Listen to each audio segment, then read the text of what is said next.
The field party departed sleepy Saint-Nectaire for the Chaine de Puys. En route, a stop was made to examine the fine basalt lava flows extending across the landscape for about a kilometre. Columnar jointing indicated that the low viscosity lava had cooled from top to bottom.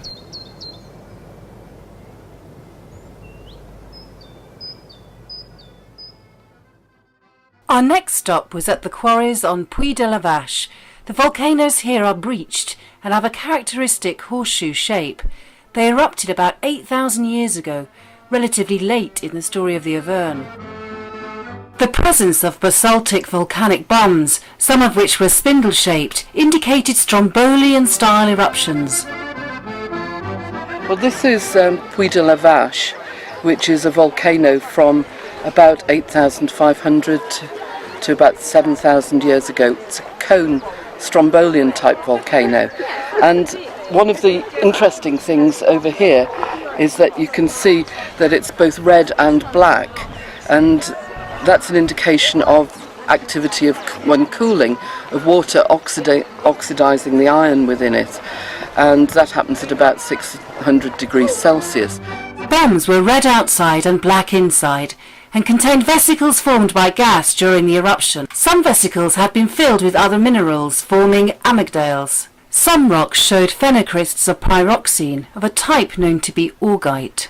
These domes were formed from magmas which were more sodium, potassium and silica rich and therefore more viscous than at the previous location, and were classed as trachybasalts. Okay, so here we are at the L'Homme volcano, and it's actually comprising of two cones. The one behind me is basaltic in composition, and that erupted about 30,000 years ago.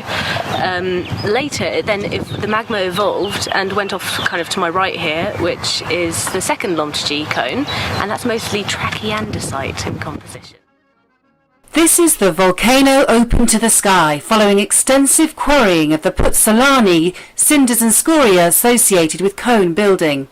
However, several geological features could be seen, including layered ashfall deposits showing faulting in two places, two chimneys which were the solidified vents of volcanoes, and several dikes.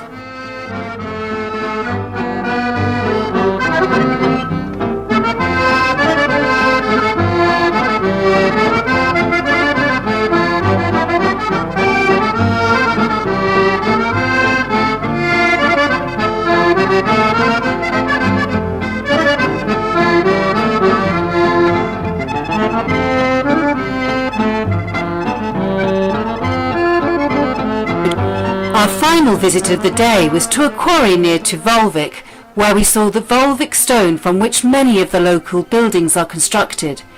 This is an even textured trachyandesite, which is good for cutting, and was formed by lava which had flowed over earlier material.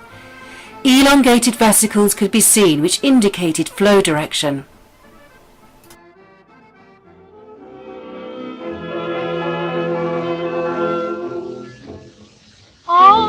Au des langues des mers, là-bas sur le ciel clair, il existe une cité au séjour enchanté.